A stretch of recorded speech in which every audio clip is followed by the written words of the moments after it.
Sri Krishna Sharanam Mama.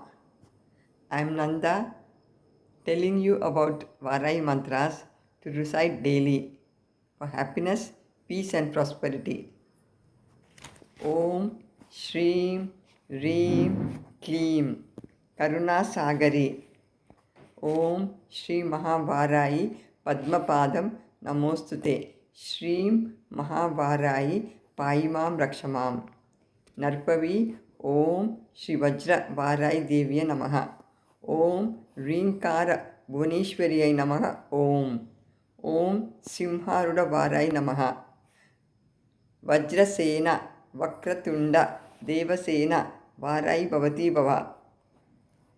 Ashvaruda Aparajita Varai. Om Shreem Vajra Varaye Namaha. Om Unmata Varaye Namaha.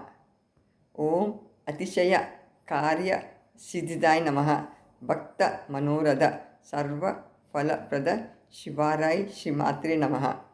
Sarva Vigna Nivarini Abhaya Karunnayani Shivarai Namo Namaha. Om Kleem Rajyatai Namaha. Narpavi Narpavi Ila Narpavi. Jai Shri Krishna.